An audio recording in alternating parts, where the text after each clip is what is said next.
dia e sejam muito bem-vindos a mais um episódio da Economia do Bem-Estar, o podcast onde debatemos temas relacionados com a economia, a política, a cultura e a sociedade, sempre buscando compreender como esses elementos se conectam e contribuem para o nosso bem-estar, a nossa qualidade de vida. Todas as semanas estamos aqui a discutir aspectos da economia do bem-estar, aplicações do muito dinheiro que gastamos para melhorar as nossas vidas. Com o Fernando Gaspar, o Álvaro Cidrais, o Henrique Lopes e o José Alberto Pereira. E sempre com convidados ou convidadas fora de série. Tão fantásticos que até se disponibilizam para aturar estes 4 numa manhã de sábado.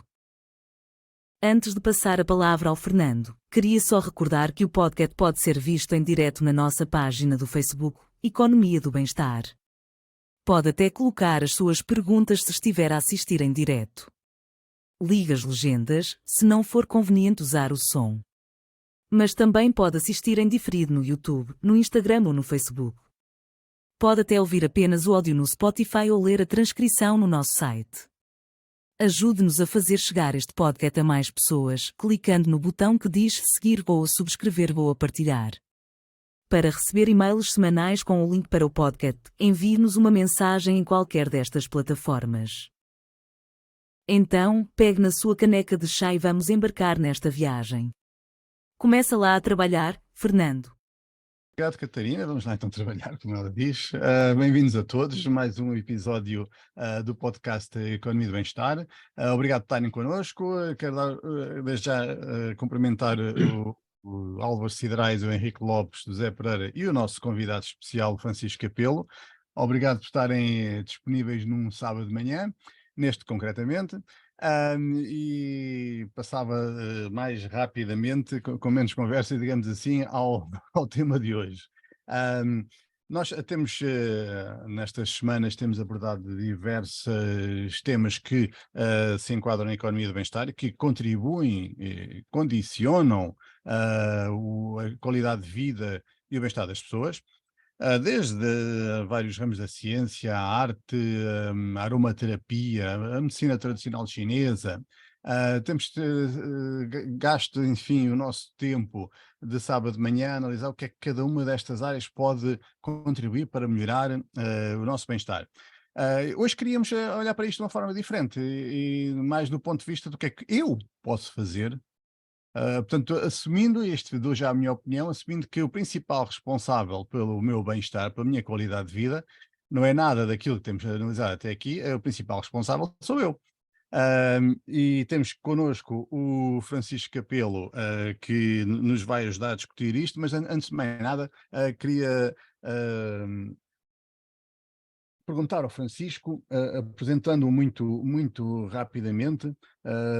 O Francisco é sociólogo, abriu uma galeria de arte. O que é que se passou? Conte-nos um bocadinho de qual foi este percurso que leva um sociólogo a abrir uma galeria de arte e depois o dono de uma galeria de arte a interessar-se por algo tão concreto e pouco teórico como a massagem e o impacto que isso tem no bem-estar do próprio. Sociologia é sociologia, arte é arte. O que é que aconteceu aqui? Não aconteceu nada de especial. A minha vida é uma linha reta, não há curvas. Eu já antes do curso fazia pintura e desenho e depois do curso continuei a fazer pintura e desenho. E fui integrando a sociologia na minha vida. Não há aqui rupturas. De maneira que se interessa por e faz pintura e desenho, mas não abre galerias de arte. eu não tenho propriamente uma galeria de arte. Poderia ter, mas como o panorama das galerias de arte é complicado, prefiro não ter. Prefiro ter um serviço online integrado para todos os professores e todos os artistas e todos os músicos e escritores poderem criar coisas e vendê-las com lucro para eles, não para mim. Isso é uma galeria de arte. Eu estou enganado. Sim, galeria de arte online, mas não no sentido do Pinterest de tudo ao molho, não no sentido do Instagram tudo ao molho. Haja seleção de qualidade. Senão, tudo ao molho ninguém se entende. Não é esse o meu prisma. Então, mas E depois- explique-nos lá como é que isso funciona. Eu agora fiquei curioso. Ok, uma galeria de arte que eu desconheço, O na internet. conceito é arte.pt, ou seja, 4, sendo o 4 lembra o A, portanto, Uhum. 4RT, arte.pt, e foi adaptado durante anos para ser o ponto de encontro de todos os criativos, incluindo professores, porque o ensino online tem uma enorme rentabilidade. Só os professores acho que ainda não, digamos, acordaram para esse fenómeno. A Udemy e o Skillshare provaram claramente que é um conceito ganhador, mas pronto, como a Udemy distorceu todo o seu conceito inicial, agora ninguém se entende e os professores continuam a não ter viabilidade económica por ensino online, que tem uma grande margem de manobra também. E eu quero criar conteúdos nessa área com professores, e que sendo que o curso depois vai estar disponível para ser visualizado com um lucro real por curso para o professor, não para o site, porque senão é mais outra Udemy e ninguém se entende também. Portanto, estamos a falar numa economia da partilha. Ou seja, Estamos a falar de o único modelo integrado, pós-capitalista, autossustentável para o futuro. O único. Eu não estou a falar de novos modelos pseudo-capitalistas ou de adaptações capitalistas. Pós-capitalismo. O único que se vai manter. E então, Diga.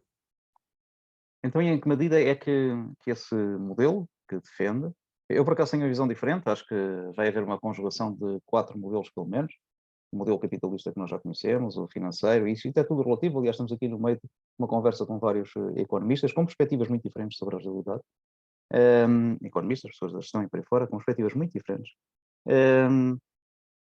Mas aquilo que me parece é que vai acontecer um modelo híbrido, quer dizer, com vários modelos, nos quais existe também espaço para a economia da partilha. Mas a minha pergunta seria, então, e como é que esta economia, esta forma que está a pensar, contribui de facto para o nosso bem-estar, na sua perspectiva?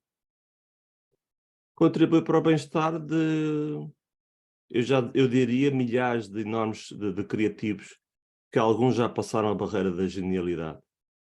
Na pintura é claramente isso que está a acontecer. As galerias estão completamente a bloquear o acesso no seu sistema da arte. A génios criativos, eu conheço muitos. Em Portugal há muitos. A pintura surrealista em Portugal sempre foi muito forte. E continuamos a ter enormes criativos completamente bloqueados por aquele sistema que diz que está lá para servi-los. Mas não está. Está para bloqueá-los. E isto acontece também no ensino online. Os professores tiveram a promessa do Ministério que agora é que sim, agora seria a tal aposta no ensino online. Não se vê nada. Apostaram, 2 semanas depois, volta tudo ao presencial, com esta história da pandemia. Então, mas o enorme dinheiro está lá. A Udemy já provou que há dezenas de milhões de estudantes preparados para pagar. Uhum. E na arte, e na sua perspectiva, na arte é exatamente o mesmo que pode acontecer. Ou seja, quase o mesmo modelo de negócio, digamos assim, poderá ser desenvolvido, nomeadamente com este 4RT.pt. Não é um modelo de negócio, é um modelo de valor. Eu baseio-me em talento meu e dos outros, e no trabalho desse valor. E depois, lá à frente, vamos trocar esse muito valor e muito talento por muito dinheiro. Agora, há que ter um modelo sustentável e integrado e ver onde está ou poderá estar o valor e o dinheiro e trabalhar isso com tempo.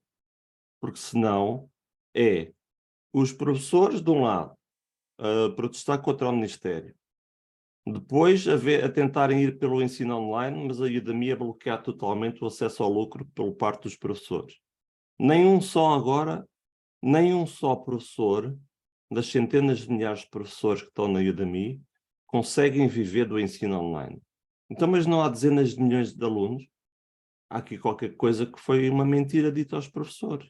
Então, E mas, não, Francisco, e deixe-me não. interromper como economista. Então, mas quando se cria uma situação de monopólio em que há alguém que é dono do mercado, estamos à espera de quê? Estamos à espera que eles sejam bonzinhos e distribuam os lucros, a sério? Não é isso que vai acontecer. Em relação à arte, que eu conheço muito menos, devo dizer, a impressão que eu tenho é que é um mercado que está muito dependente, vamos dizer, da curação, de haver um intermediário que faz a ligação entre o artista e o público, e que hoje é muito feito online. E, portanto, esse mercado também está nas mãos desse intermediário. Eu tenho uma amiga pintora russa que no dia 25 de fevereiro deixou de vender. Vendia tudo em galerias de arte online americanas. A invasão no dia 24, no dia 25 mandaram uma carta, olha, esqueça. Está a ver o que eu... Ela Está a foram. ver? Portanto, Francisco, desculpe lá, eu já gosta lá, agora eu sei, tenho portanto, continua. Continua. eu tenho que complementar aquilo que o Fernando diz. Isto não é arte versus dinheiro. O modelo de negócio é um modelo de planeamento, é um modelo de presença no mercado, é um modelo de abordar os potenciais interessados na sua arte, não obriga que, entre aspas, se tenha que prostituir para ir fazer arte para quem quer comprar ou para quem paga mais por ela. A sua arte é a sua arte, mas todos nós ajustamos às pessoas que estão mais predispostas a adquirir, porque no fundo, no final de tudo, como disse muito bem, está o dinheiro. E, portanto, é bom que a gente pense as coisas como um modelo de negócio, mesmo que o objetivo não seja um negócio. O modelo de negócio não é uma coisa que seja orientada para o lucro. Além disso, por exemplo, as IPSS não são orientadas para o lucro. O professor Peter Drucker escreveu um livro, que é um livro seminal, sobre marketing para organizações não lucrativas, portanto, o modelo de negócio não pressupõe lucro, e daí é muito importante a gente planear, sobretudo, a nossa atividade, sobretudo o nosso crescimento sustentável, como disse, e acima de tudo, a nossa presença junto do mercado, e quando eu falo de mercado, falo de sociedade em termos globais, e em quem está junto de nós a fazer a mesma coisa, para podermos abordar da melhor forma para nós e, sobretudo, das melhores formas para os outros. Portanto, Calma. perdão, mas eu tenho que insistir na questão do modelo de negócio. Mas Obrigado. isso é demasiada teoria para mim. Espera aí. Não é teoria, não. Mas deixa-me só São dizer... 30 anos a trabalhar com PMEs, amigo. Ok, então deixa-me só dizer uma coisa. Tudo isto está certo, os livros do Peter Drucker são fantásticos, mas há aí uma coisa que falha. Na arte não funciona assim. A arte, eu tenho um trabalho de 30 anos. 30. E conheço outros pintores igualzinho. Há que ter tempo. Há que ter tempo para ter obras-primas. Há que ter tempo. E para ter tempo é preciso vender, entretanto, não é? Não. Não? Para já é Isso assim. é o erro. Isso é o que tem sido o erro. Eu não sei se é pintor ou não, mas pode estar a sua vida toda a pintar e nunca ter uma obra-prima. Sim, também pode acontecer. Ok, pronto. Segundo, nada lhe diz que tudo isto tem que ser feito com um objetivo anual. Há muitas áreas onde o próprio processo produtivo, por exemplo, equipamentos mais complexos, o próprio processo produtivo demora 3, 4, 5 anos. Nada diz que tem que ser tudo feito em 6 meses.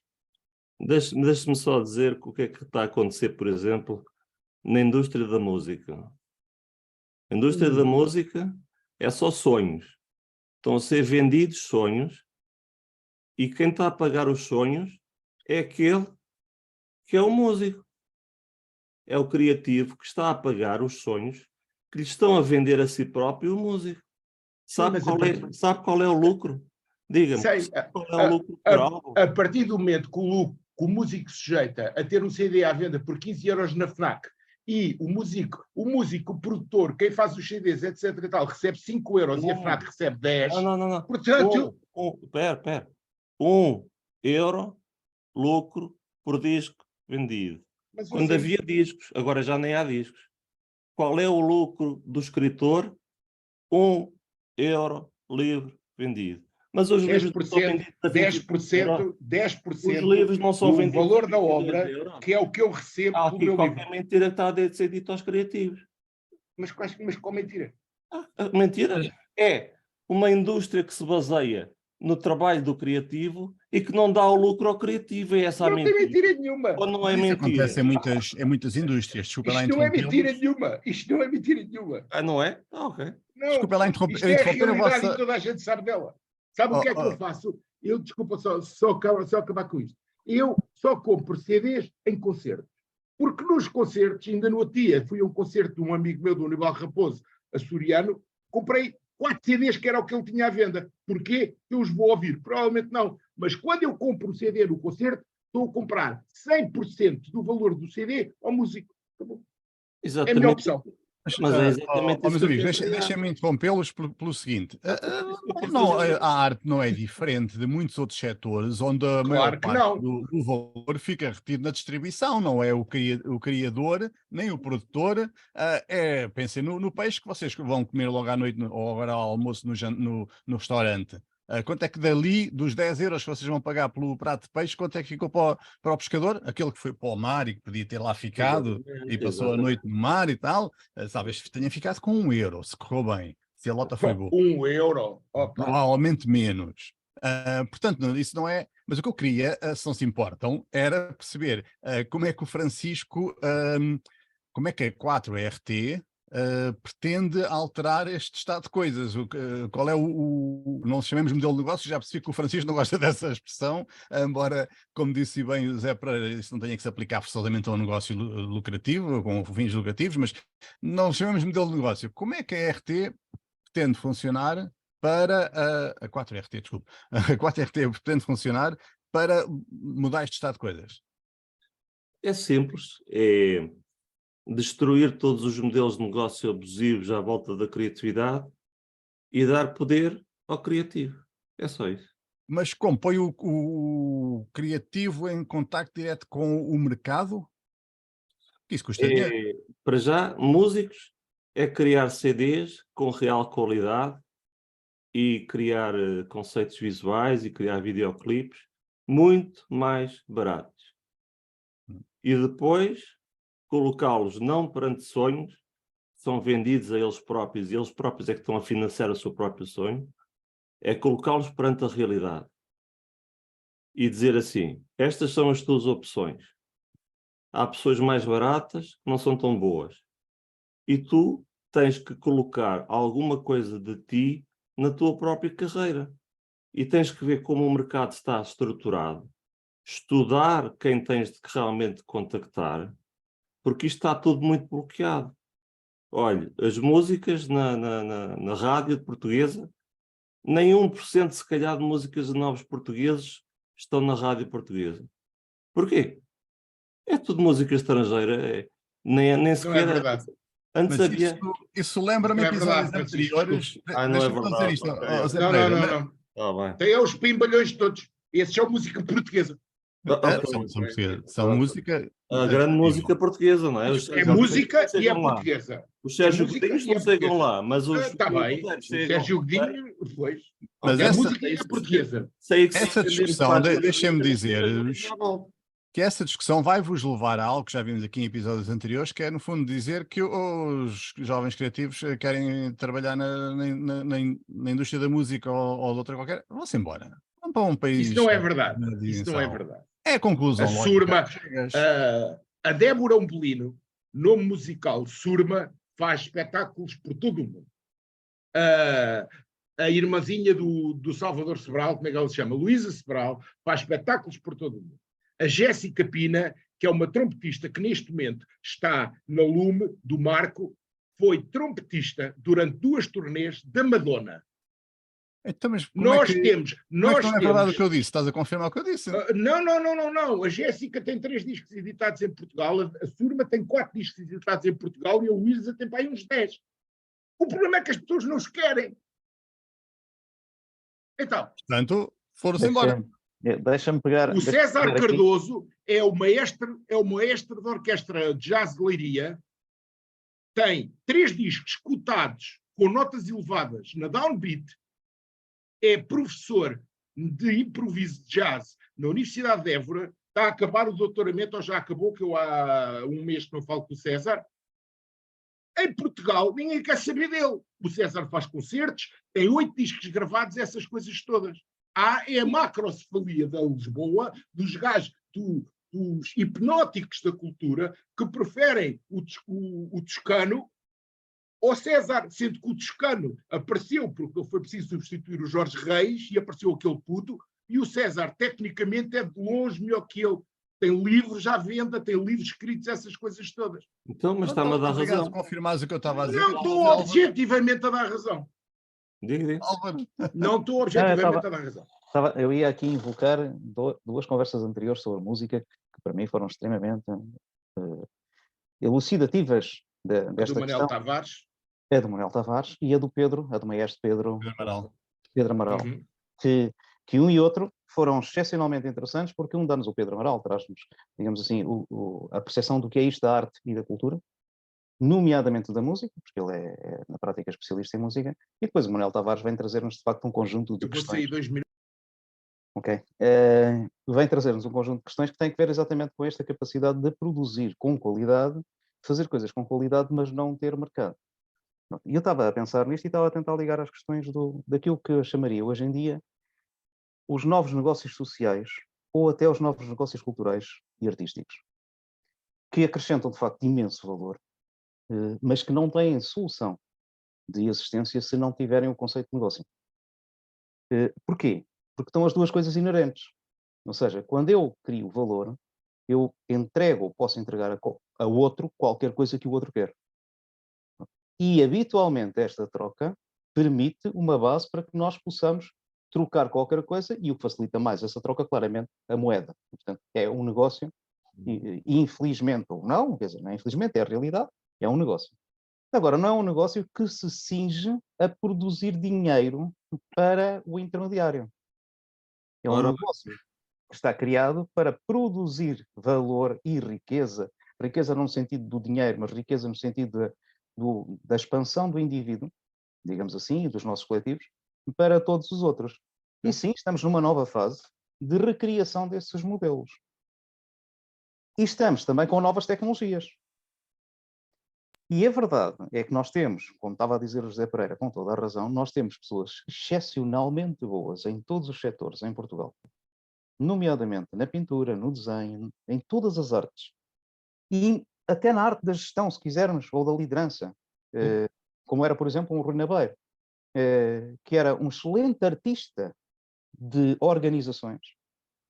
Ele não é um gestor, ou não era, infelizmente, não era um gestor, ele era um artista de organizações, de conjugação entre pessoas.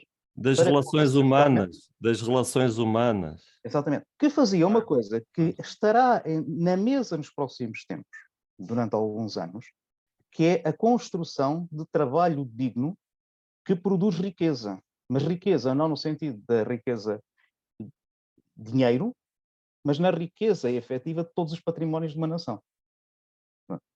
E sem dúvida alguma que esta é provavelmente a temática da atualidade. E, portanto, estas tecnologias, nomeadamente a internet, permitem-nos fazer uma coisa extraordinária, que é criar uma galeria onde a procura e a oferta, os indivíduos que têm paixão por qualquer coisa e aqueles que produzem qualquer coisa com paixão, e a paixão se calhar é a palavra mais interessante disto tudo, podem encontrar-se para cruzar. E não tem que ser a preços mais baratos, pode ser até a preços mais altos e com outras vontades, podem cruzar-se entre si para produzir riqueza. Sim. Agora há aqui uma coisa. Toda a gente, toda, está a ir pelo caminho do mais barato. Toda, incluindo a Udemy.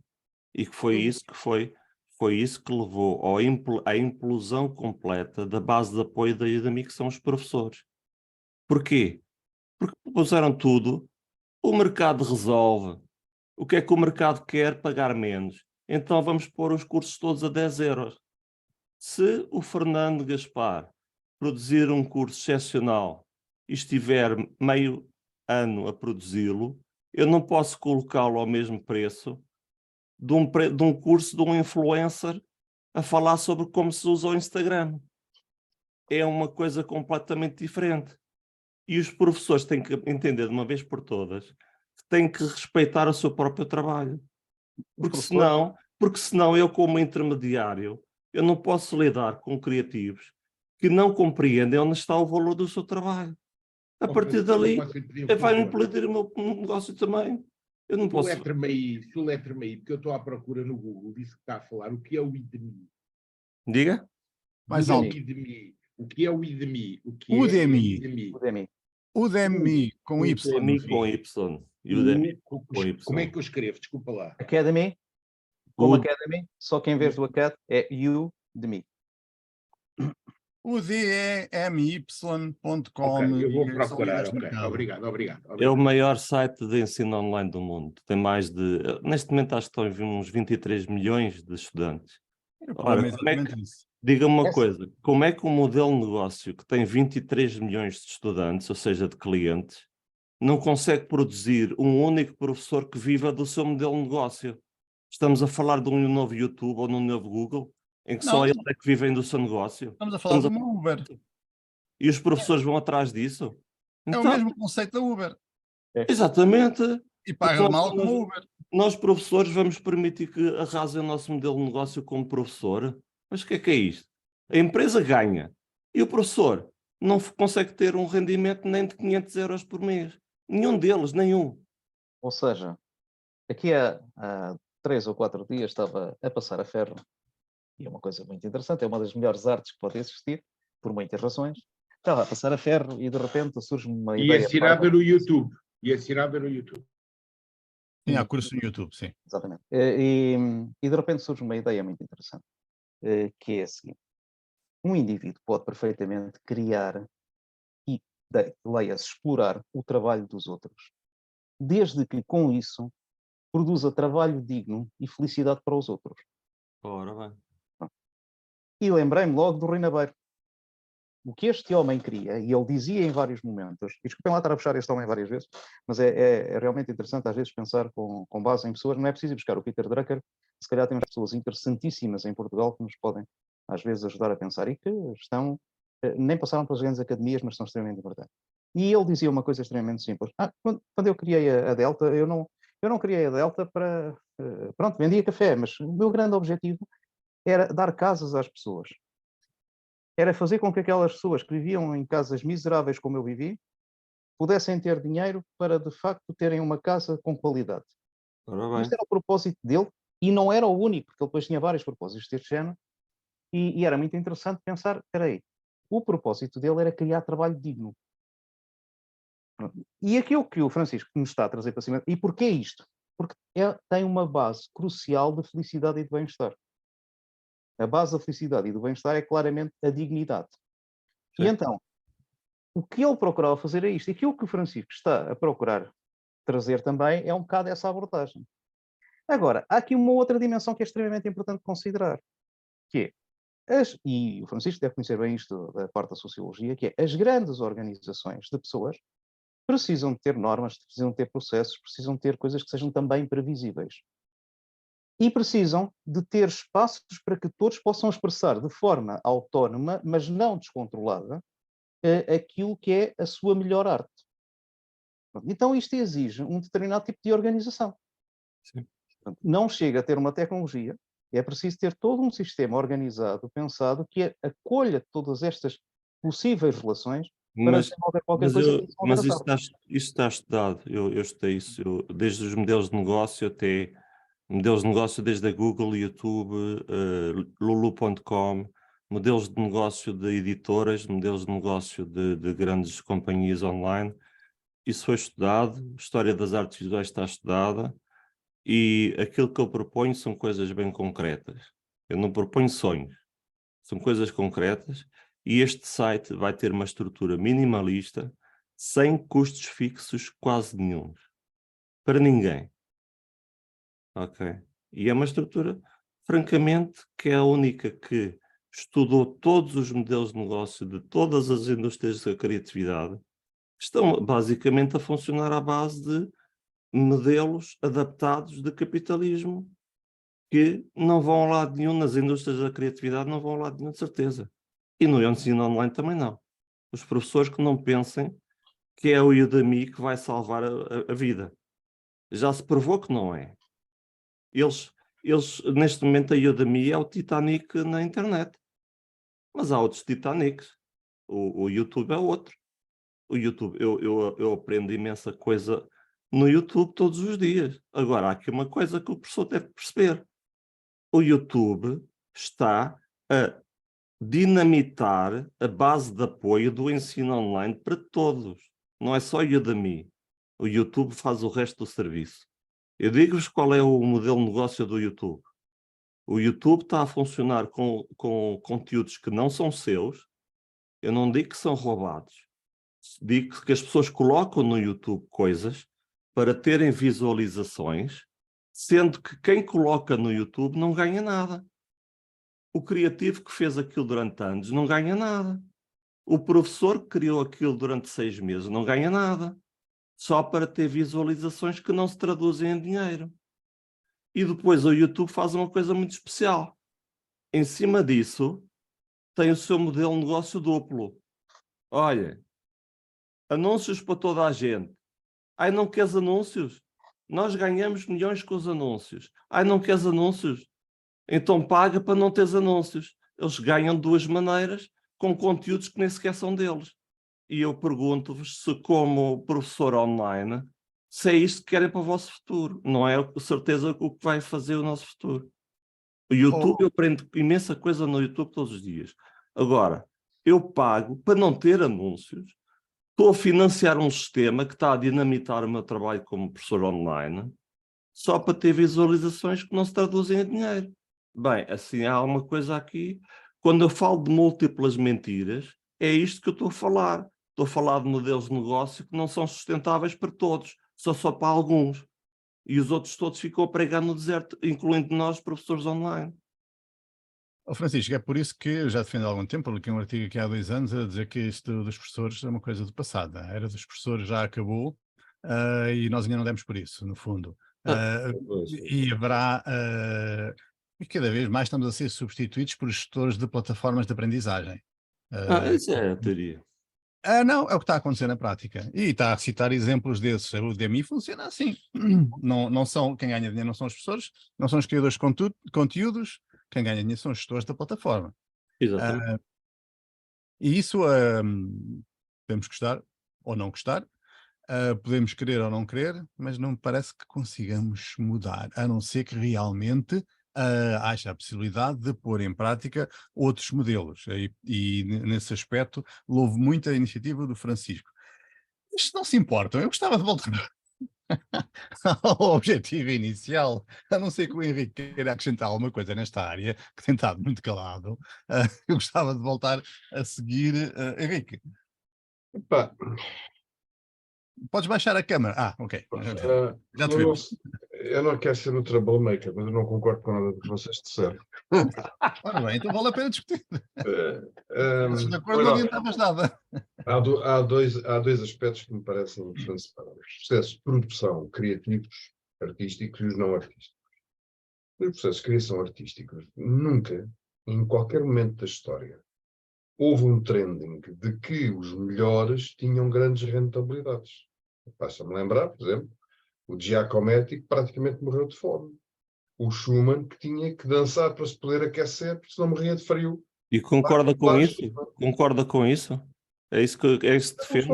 A história não se concorda, existe. Não, é que se não fizermos nada para alterar, vai continuar a repetir-se. Tem a ver vai continuar a repetir se não fizermos nada, não é? O problema é esse, é o nosso A coisa é muito comodismo. mais profunda do que Deixamos andar. A coisa é muito mais profunda do que É isso. tão cómodo, não. É uma situação de comodismo. Deixamos andar. Não nos preocupamos. Um novo Picasso morrer à fome não é comigo, não é da minha família. O que é que eu tenho a ver com isso? Eu conheço uma música que estava profundamente perturbada e que no momento seguinte se atirou do 7º andar. Eu preocupo-me. Se calhar o terapeuta que a acompanhava, no dia seguinte, menos um cliente para mim. Eu não sou assim. Eu não sou assim. Tenho valores. Gil Deleuze, Chet Baker, só para falar dos que se atiram da janela. Não é assim. Está a ver? Está a ver? Está a ver como sabe? Está a ver como sabe? Está a ver? E então? Se puder terminar. E então, se eu puder fazer alguma coisa para não se repetir, vou fazer. Eu não sou como pode? os outros que dizem, sim senhor, eu pode? conheço os casos, mas a subir para o lado não é comigo. Eu não E sou. pode?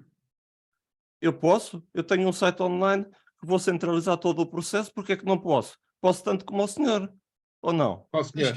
Deixem o Francisco, o Henrique Qualquer dos terminar. vossos senhores, qualquer um de nós, somos humanos, acho eu. Não, sou eu chamo José. Eu Não é, sou senhor? Se puder terminar a ideia. Pode. O processo histórico tem a ver com um conceito de reconhecimento de valor em função dos próprios valores da época. E os valores da época, por definição, separam-se normalmente dos processos de quem produz à frente da sua época. Razão pela qual os grandes... Van Gogh nunca conseguiu vender um quadro que não fosse ao irmão. E, portanto, isso não tem a ver com o bom ou o mau, em termos abstratos, absolutos, da qualidade intrínseca, do contributo histórico, etc. Tem a ver com o reconhecimento, em que, por exemplo, um caso que é do mais conhecido, dos impressionistas, não é? O termo impressionista é quando o crítico de arte lá do Figaro dizia eles nem são pintores, apenas querem causar impressão a quem vê, são meros impressionistas, não são pintores.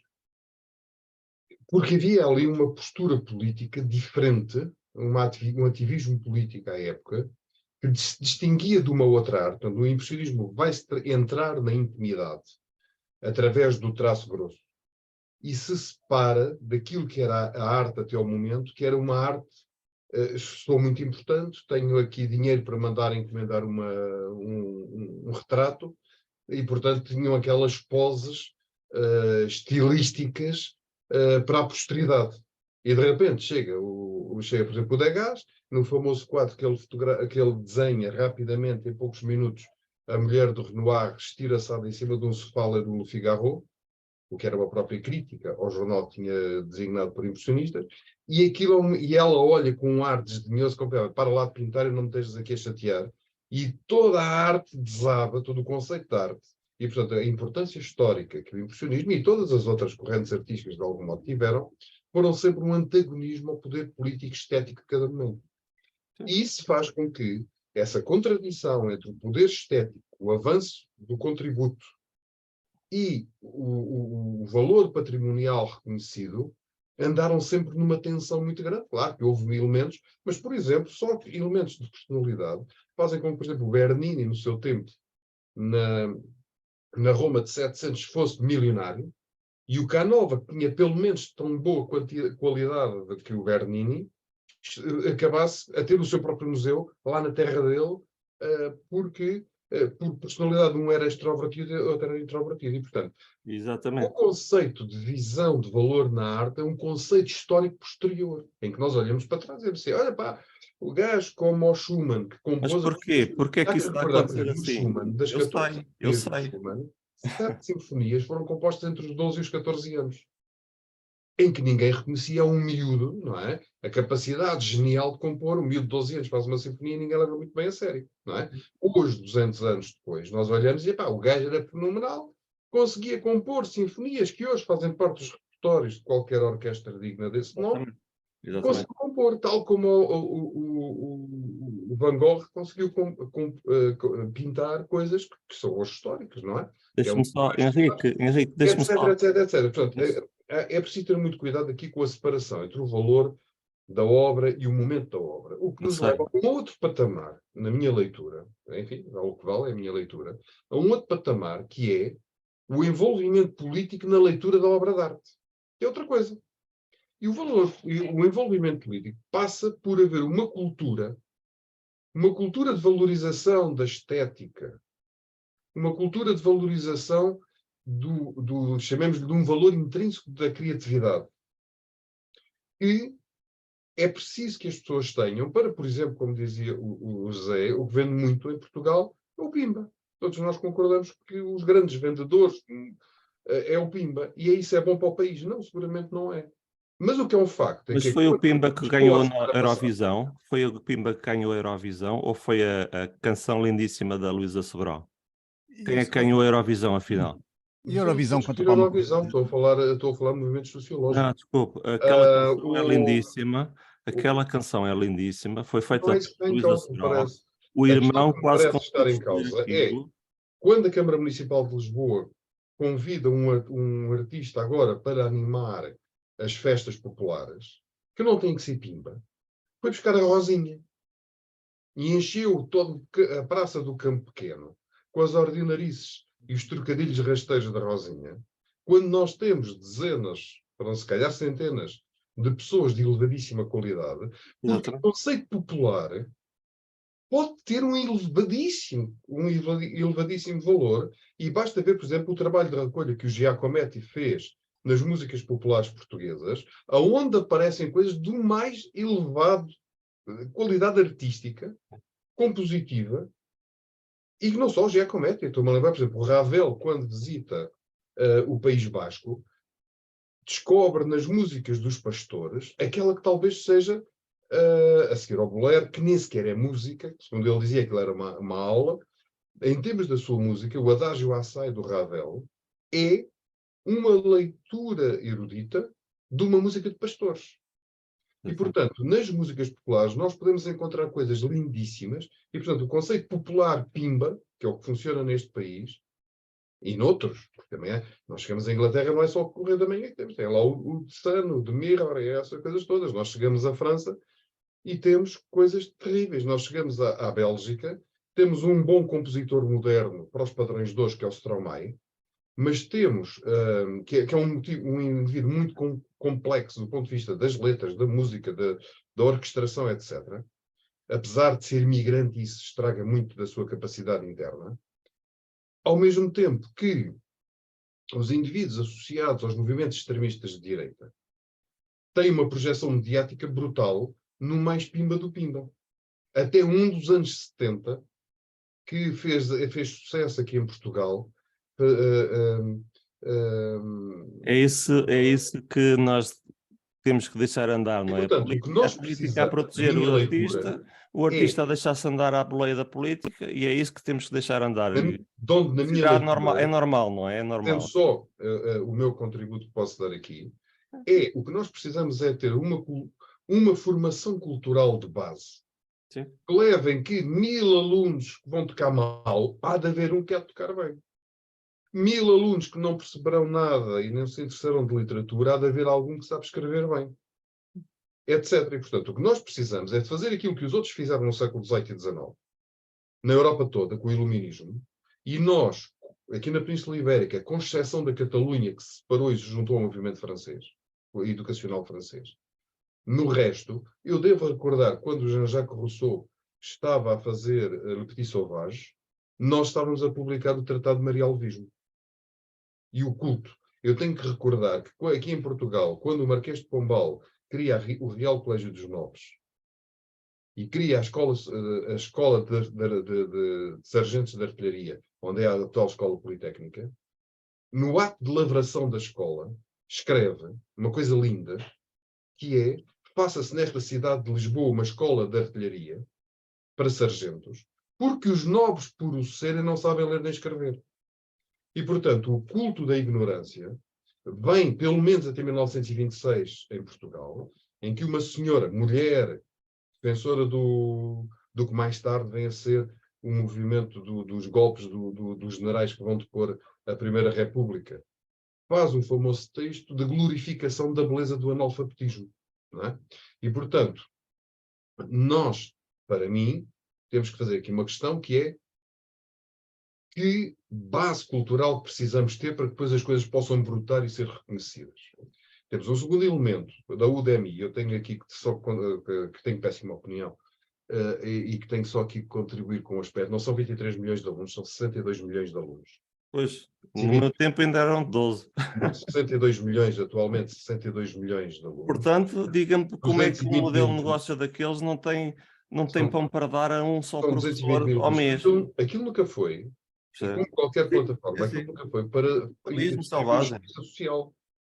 Aquilo é um business, começado, se bem me recordo, na época, pela Universidade de Phoenix, que começou essa situação, nos anos 90, não é? Quando começaram a fazer, inclusive, a PhDs online e não sei o quê, anos 90, não é?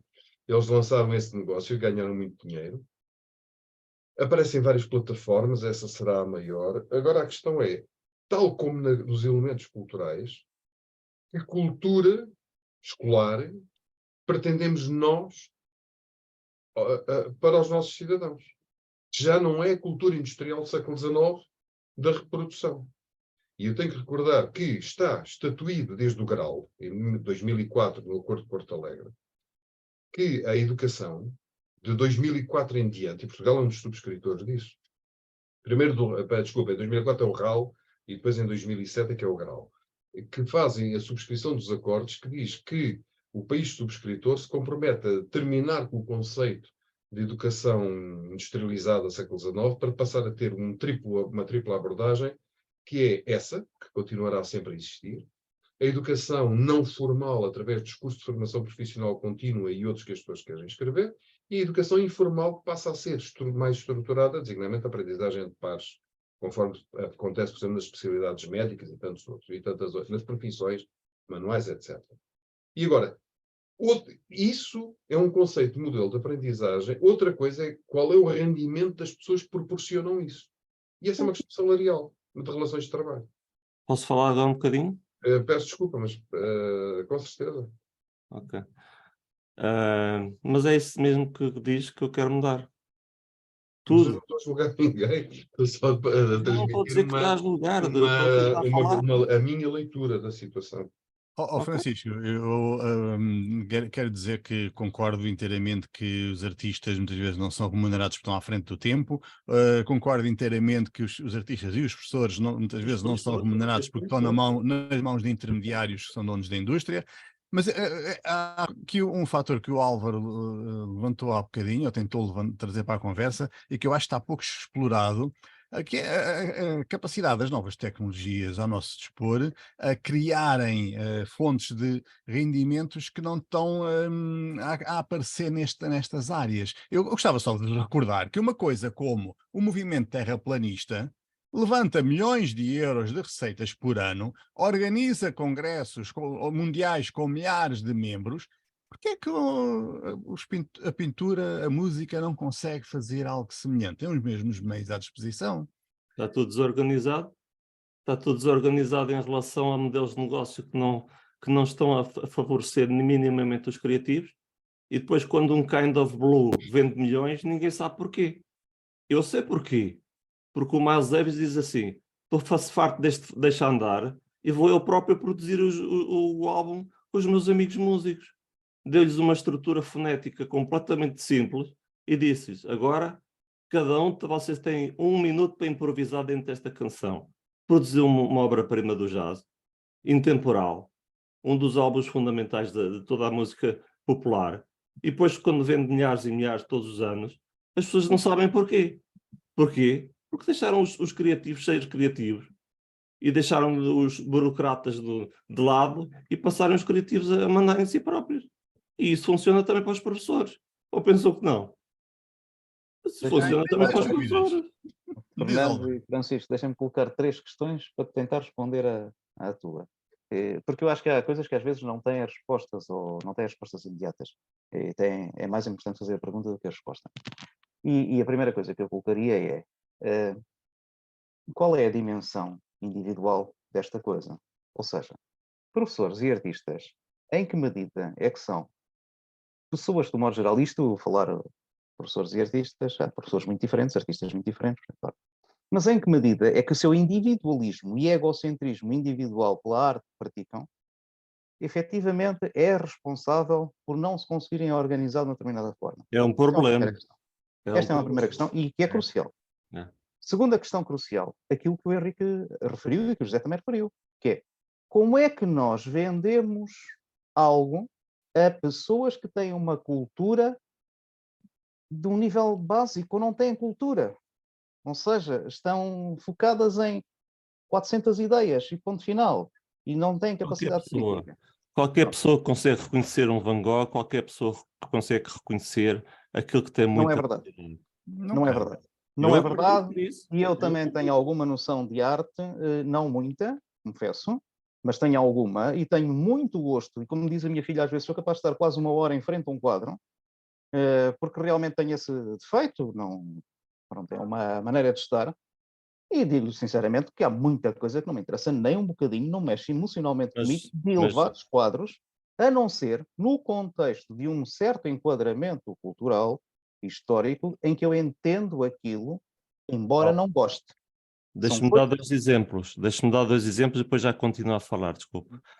O Rothko, Mark Rothko, altamente abstrato. Toda a gente dizia, isto não é vendável. Não é vendável? É um dos clássicos da arte moderna. Outro exemplo, e depois já continua. Outro exemplo, Jean-Michel Basquiat. Toda a gente dizia, este tipo faz coisas tão completamente agressivas e tão meio abstrato, meio expressionismo, que isto nunca vai vender. Pois bem, a Sotheby's e a Christie estão a vender os quadros dele a 100 milhões. Então, quem é que estava a falar não verdade lá atrás do artista? A única coisa que eu quero fazer é unir muita qualidade ao fator tempo, porque eu sei que desde os anos 50, 60, foi inserida nos mercados da criatividade velocidade pura. A partir daí, um gênio só é reconhecido 30 anos mais tarde, quando já morreu. É exatamente isso que eu quero fazer, a fusão completa do fator tempo e muita qualidade. Agora já pode falar. Okay. A terceira pergunta que eu colocaria é: porquê é que vamos colocar aqui a questão da venda, que obviamente nos leva imediatamente para a questão do negócio, quando nós podemos colocar outras questões em cima disto tudo, como seja, efetivamente, o valor, por exemplo, relacional, emocional, que toda a arte nos pode trazer. E eu vou buscar aqui um exemplo extremamente simples e extraordinário.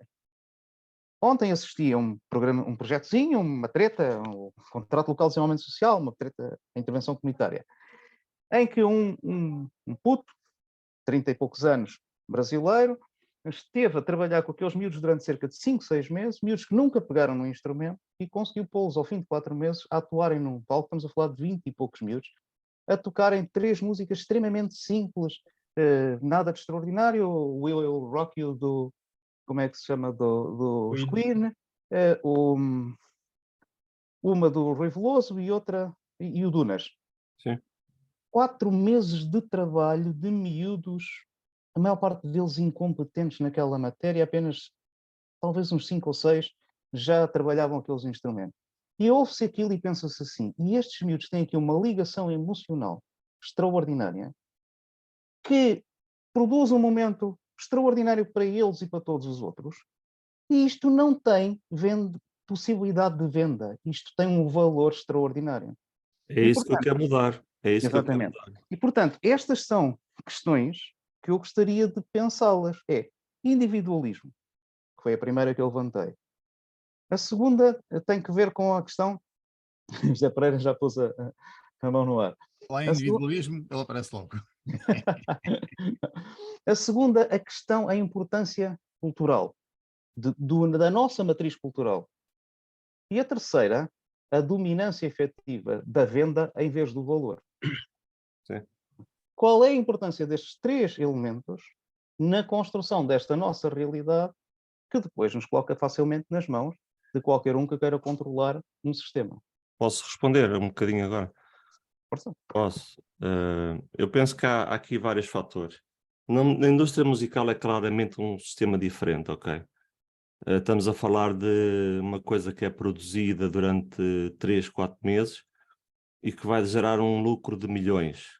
Se for colocada no mercado no sítio certo, no momento certo, pela porta certa, vai gerar esse lucro, ok? E é um lucro para o futuro. Quando falamos no mercado livreiro, estamos a falar de um sistema diferente. O sistema de livreiro, creio que tem que ser colocado as coisas de maneira muito diferente. E aí as escolas têm que entrar em ação. Não dá para termos centenas ou mesmo milhares de jovens dentro de escolas, sem ler nada, sem ter conteúdos culturais nenhuns lá dentro, o Ministério impor o que vocês têm que ensinar, ou os professores têm que ensinar, não dá para estar tudo adormecido. Existe um enorme mercado dentro das escolas que não está a ser efetivado. O mercado livreiro tem que evoluir por outras situações. Os escritores em Portugal estão a passar um péssimo bocado. Até o Gonçalo M. Tavares E depois vendem o mesmo sonho a todos. Na indústria musical, massificação. Porquê? Porque a margem de lucro por objeto nunca esteve lá. Como é que pode ter uma indústria à base de um objeto que tem €1 de lucro para o criativo lá dentro? Mas o objeto é vendido por 20, ou 15, ou 20, ou 25. É a mesma coisa que o mercado livreiro. Eu quero alterar radicalmente as margens de lucro, dando valor a quem criou o valor. Agora, se eu vou a dizer, olha, o sistema de impostos é que tem que levar tanto, o ponto de venda tem que levar também tanto. Se eu vou estar a lidar com estruturas físicas já pré-existentes, com enormes distorções no mercado lá dentro, eu estou a retirar enorme poder a quem criou o valor. E é quem criou o valor que deve ter acesso à maior margem de lucro. Ponto final. É isso que eu quero. E isto aplica-se a vocês, professores, na maravilha. Eu não posso estar a dizer a um professor, olha, tiveste a criar um conteúdo de curso online, está bem filmado, 5 horas, eu estive a criar contigo aqui um enorme valor acrescentado para um aluno poder mudar a sua vida para o futuro, e ao mesmo tempo estou a dizer ao aluno, tu vais ter acesso a isto a 5 euros. E destes 5 euros, 1 euro vai para o professor, 4 euros vai para alguém e 2 ou 3 vêm para mim. Francisco, estamos a repetir-nos um bocadinho, vamos ouvir o Zé Pereira, estamos a repetir-nos um bocadinho, mas volto a dizer, isso só muda quando conseguimos criar estruturas de distribuição diferentes, porque as estruturas de distribuição que temos hoje vão funcionar sempre assim. O pescador não vai receber mais dinheiro pelo peixe que traz à noite. Só uma questão de rigor, não é lucro, é margem. Rigor, sim. O que é muito importante do ponto de vista Faz toda a diferença, sim. E podíamos discutir aqui a parte fiscal também, mas não... Não, mas exatamente para fugir a isso. Mas reparem só uma coisa. Quando nós temos um disco à venda numa loja, já se vê poucos, mas vinilos, agora o vinil está a voltar outra vez, ainda bem que está a voltar. Pelo menos é um objeto físico que o músico pode dizer, eu criei isto. Pelo menos isso. Pelo menos, porque isto do digital arrasou tudo. E os iPods e os Apples destruíram tudo. Pelo menos o músico diz assim, olha, para as gerações futuras, eu criei este álbum, um álbum do Estrovante, uma coisa lindíssima, capa lindíssima, é um álbum fundamental da música popular portuguesa e a capa é lindíssima, é maravilha, é obra-prima. Ok. O músico pelo menos tem ali um objeto que diz, fui eu que criei, está aqui, novas gerações, eu sou músico, eu criei isto. Alguma coisa, algum monumento destes no meio perdido do nada. Agora, temos estes objetos metidos no sistema, reconhecidos pelo sistema, porquê? Tem código de barras. Código de barras o que é que significa? Significa que há um lucro para cada ator envolvido dentro do sistema, este lucro, este objeto dá um lucro para aqui e para acolá, e para aqui e para acolá. Agora, eu não quero isto. Eu quero um objeto no final do percurso que tenha um custo reconhecido, não pelo sistema, um custo reconhecido pelo músico, ou pelo escritor, ou pelo artista, ou pelo professor, e que se diga assim, este DVD tem um custo de produção de 5 e tu, professor, vais ter acesso a 7, pelo menos, euros cada objeto vendido para ti, diretamente. Porque senão andamos aqui num jogo de passa-culpas e num jogo de analisar coisas individuais. Já percebemos esse ponto. Agora vamos ouvir o Zé Pereira. Ainda lhe digo que isso só acontece quando os produtores, os criativos mandarem na indústria, e não mandam. E quem manda é a distribuição. Por enquanto.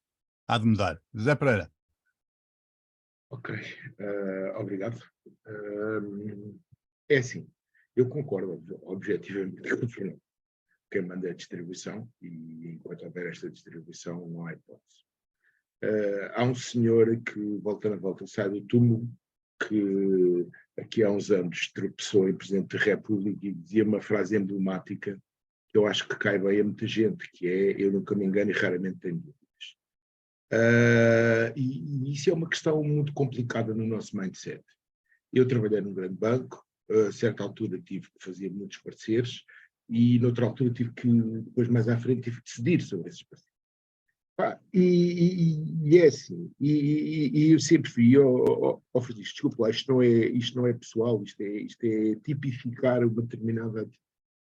Eu sempre vi pessoas a dizer: ei, pá, isto está tão bem feito, isto está tão bem feito, ninguém liga nada àquilo que eu faço, ninguém repara que isto é uma coisa tão bem feita, etc. E tal. O sistema, como a gente lhe chama, não existe. O sistema somos nós. E por isso nós hoje falamos tanto contra políticos, contra financeiros, contra capitalistas, mas o problema é que todos nós vivemos à conta desse sistema no qual participamos. É muito importante, e eu lembro-me, durante a pandemia, técnicos de som, roadies, etc. e tal, criaram uma coisa chamada União Audiovisual. Se alguma vez ouviu falar nisso, União Audiovisual era um grupo de pessoas que se juntaram porque estavam na miséria, porque não eram artistas, não eram produtores criativos, não tinham trabalho e pura e simplesmente eram as pessoas que faziam o backup, que os apoiavam. E essas pessoas andavam ao pedir dinheiro, andavam na fila da Santa Casa da Misericórdia para conseguirem comer. Houve muita gente que os apoiou. Eu, na altura, apoiei alguma coisa naquilo que podia, porque eu não tinha muito dinheiro, mas houve uma estrondosa e silenciosa maioria que os ignorou. E eu peço desculpa, mas eu trago aqui uma coisa à Alissa, que eu conheço de muitos outros cenários de associações de agricultores, etc. e tal, que é o nosso individualismo. Nós somos pequenos, nós somos muito pequenos, somos um dos países mais pequenos na Europa, temos excelentes talentos, é verdade, somos pequenos em termos de número de pessoas. Fernando, desculpa. É verdade, sim, está bem, está bem. Ok, estás comprado. Mas o problema é que nós não temos massa crítica. Quando chega um chinês ou coisa e diz, gosto disso, quero comprar 10 milhões por dia. E nós ficamos com a mão na cabeça e não sabemos o que é que devemos fazer. E temos uma bruta incapacidade de nos juntarmos, de juntarmos esforços e de procurarmos um bem comum. Segunda coisa, nós não sabemos aproveitar as falhas do sistema. E digo-lhe uma coisa, hoje em dia, grandes empresas, fundos de investimento, investem bestialmente em arte, mas investem através dos canais normais, através dos canais capitalistas. É preciso ver que aqui há uns anos os tais girassóis do Van Gogh foram comprados por uma companhia, por um balúrdio, por uma companhia qualquer de seguros japonesas, só para terem o prazer de ter o raio do quadro no gabinete do presidente. Mas foram comprados quê? Através dos marchands, através dessas coisas todas. É nesses sistemas que nós temos de entrar. Enquanto nós quisermos destruir esses sistemas, nós estamos-nos a destruir nós próprios também. E a realidade é esta, não é outra. A realidade é esta. Portanto, nós temos que pactuar com essa gente e temos que ter massa crítica para, no sentido de pactuarmos com essa gente, à moda do modelo de Porter, termos poder negocial para fazer valer o nosso ponto de vista. Poder negocial. O poder negocial vem através do associativismo, vem através da junção das pessoas e, sinceramente, ao nível dos professores, o que se anda a passar é uma barracada, ninguém impõe nada. Tem que haver uma conduta programática. Se está bem, se está mal. Mas o que eu vejo aos professores discutir há cerca de 6 anos e não sei quantos meses e mais uma série de dias, acerca do dinheiro que perderam, quando funcionários da Caixa Geral de Depósitos, funcionários de autarquias, funcionários da autoridade tributária, militares, whatsoever, toda a gente perdeu a mesma coisa e parece que só os professores é que são os desgraçados. Isto é treta, é política metida no assunto até dizer chega e as pessoas a fazerem figura de parvas o tempo todo. É só isto, não é mais nada. Portanto, e não vejo as pessoas discutirem a autoridade na sala de aula para serem mais eficazes junto dos alunos, não vejo os professores discutirem isto a ser dado na Noruega, nos Estados Unidos, no Canadá, whatsoever, não vejo ninguém fazer nada disso, vejo só as pessoas fazerem aquilo que querem e, sinceramente, o triste trabalho de alguns artistas plásticos que se lembram de fazer caricaturas absurdas, que mais rapidamente se voltam contra a imagem dos professores do que com quem contra eles estão a caricaturar. E, portanto, nesse sentido, eu acho que é muito importante uma reflexão profunda, humilde, e as pessoas juntarem-se. E se quiser ajuda para isso, estou aqui, eu ajudo. porque trabalhei muito com associações, com essa tralha toda, e, portanto, tenho alguma expertise a esse nível. Agora, pelo amor de Deus, não se armem em vozes no deserto, não se armem em virgens desonradas, porque nunca vão passar disso. E isso é uma pena. Então, mas as coisas que eu digo são concretizáveis. Olha, Eu não disse que estivesse errado. sim. Eu não proponho ser o tal profeta no deserto a dizer coisas que os outros não pensam. Eu estudei durante anos o modelo da Udemy. Vi que não resultava. Skillshare ao lado, a mesma coisa. Ainda pior. O sistema de pagamentos deles aos professores ainda é mais ridículo do que a Udemy. Eu, de vez em quando, recebo lá 1 euro, ou 2 euros, ou 3 euros da Udemy, e eles devem pensar que eu faço uma festa. Outros sites que eu ponho lá designs muito bons, e de vez em quando eles vendem uma coisa que imprimem numa caneca, ou assim uma coisa, que mandam lá para a China ou para a Turquia, e mandam-me 1 euro ou 2 euros, e pensam e mandam-me um e-mail com as coisas a fazer uma festa, assim. E eu, ok. Bem, 2 euros para uma pessoa no Bangladesh é muito. Para nós aqui na Europa Ocidental é capaz de não ser assim tanto. Mas é o problema do capitalismo. É que 1 euro para nós, Europa Ocidental, é completamente diferente de uma pessoa no Bangladesh que ganha por ano 231 euros de média. É completamente diferente. E, no entanto, temos o mesmo sistema capitalista.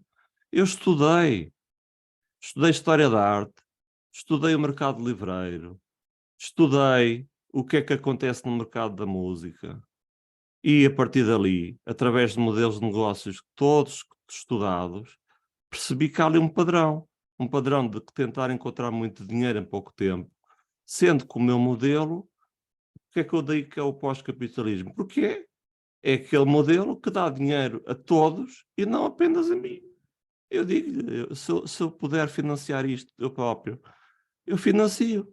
São 30 euros por mês o sistema Wix. Eu próprio fiz o site há anos que está feito. Mas qual é o problema de financiar? Com o sistema print on demand, não tem que haver custos fixos em lado nenhum. Os sistemas já existem, não estão integrados. Bom, ó Francisco, nós vamos ter que terminar, mas eu gostava de dizer que o Zé Pereira trouxe ali um contributo que pode ser relevante para aquilo que temos estado aqui a discutir. É preciso ultrapassar este sistema dominado pelas entidades de distribuição. Pois o associativismo dos produtores pode ser uma forma de equilibrar os termos de negociação, o poder de negociação. Isso na A arte, utilização da tecnologia que o Álvaro referiu há bocadinho.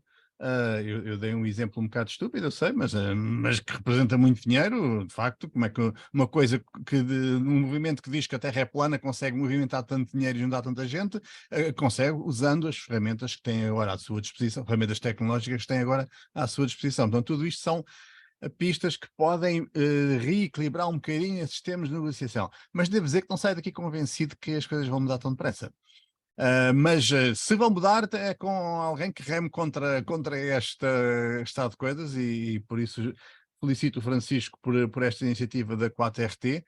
Álvaro, ias dizer? Não, eu estava aqui a tentar fazer uma espécie de resumo de algumas questões que hoje em dia têm a ver com isto. A primeira é, nós estamos numa fase em que realmente temos uma quantidade de informação disponível na internet que nos permite repensar muita coisa, desde uma perspectiva mais científica e rigorosa, muito consistente, que pode inclusivamente utilizar a inteligência artificial para o fazer de forma extraordinariamente útil e precisa, depende da ética com que nós utilizamos as coisas, até um conjunto de conhecimentos que vêm do campo da experiência, da sensação e da intuição e por aí fora, e do imaginário. E estamos a viver uma fase muito interessante, que ainda há bocado o José Pereira colocou em cima da mesa, que é a fase da humildade. Ou seja, nós, graças a esta confrontação constante de múltiplos conhecimentos em múltiplas perspectivas, nós não estamos naquela fase de dizer sabemos, estamos naquela fase de dizer, olha, vamos descobrir novas coisas muito interessantes no futuro. E isso pode ser importante para construir bem-estar ou para construir mal-estar. Depende também da forma como nós soubermos gerir tudo isto. Isso tem uma dimensão interna muito grande de caráter psicológico e autoconsciência, ou, por simplesmente, de vivência do corpo. E tem depois todo um conjunto que não é individual, é coletivo, porque tudo isto tem sempre uma expressão coletiva. E, portanto, o relacionamento entre todos. E eu diria que esta é uma daquelas questões que não finaliza, ou seja, esta abordagem que o Francisco tem é uma proposta entre as 35 mil milhões que diariamente aparecem, que não pode ser desconsiderada, mas também não pode ser considerada como a verdade, que é uns 35 mil milhões. Eu estou a dizer isto porque é para dar a ideia da criatividade imensa que nós temos hoje em dia, graças a estas redes globais. Daquilo que o Francisco colocou em cima da mesa como um capitalismo que é cada vez mais global e cada vez mais interdependente em todos os contextos. O que é que vai surgir daqui nos próximos anos? Não sabemos. E se alguém vier dizer que sabe, não sabe. É uma evidência clara daquilo que nós estamos a aprender nestes últimos tempos neste nosso podcast. Que agora, depois, abordagens como aquelas que o Henrique nos trouxe, uma abordagem de leitura histórica muito consistente, ou que o Francisco nos trouxe, no campo da sociologia também e do estudo, que são essenciais para nós construirmos novas soluções, mas que o individualismo tem que começar a ser ponderado muito a sério, porque o individualismo não nos leva a soluções mais extraordinárias, eventualmente até nos impede de criar soluções extraordinárias. Isto começa a ser para nós uma evidência nestes vários debates que nós temos tido, em que, no meio disto tudo, se calhar o tal modelo do rigor científico histórico que o Henrique e o Francisco nos colocaram em cima da mesa, tem um significado muito grande para ajudar-nos a encontrar equilíbrios e tomar decisões consistentes. Sem, com isso, criar o determinismo de base científica ou o dogmatismo científico. E eu acho que este momento que nós tivemos aqui de debate, com imensas inconsistências que não têm a ver com o trabalho do Francisco, têm a ver com a realidade que nós estamos a viver hoje em dia, deve sempre colocar-nos a tónica nisto, humildade e aprendizagem coletiva. E, portanto, obrigado, Francisco, por esta participação, por este desafio. Obrigado, Álvaro, por esse excelente resumo, como costuma. Não sei se o Henrique Era Lopes isso mesmo, ia Pereira perguntar a Henrique. tem observações Pereira. finais a fazer. Não. Já vamos muito adiantados na hora, não vou verdade. conseguir tempo. Francisco, algumas palavras finais, passa a expressão que não é fantástica. Não, portanto, vejo muitos receios dos criativos, incluindo professores que ainda têm a vocação pedagógica, muitos receios sobre o futuro. Eu não tenho tantos receios porque sei onde está o valor e posso dar-me ao luxo de esperar que esse valor seja revelado.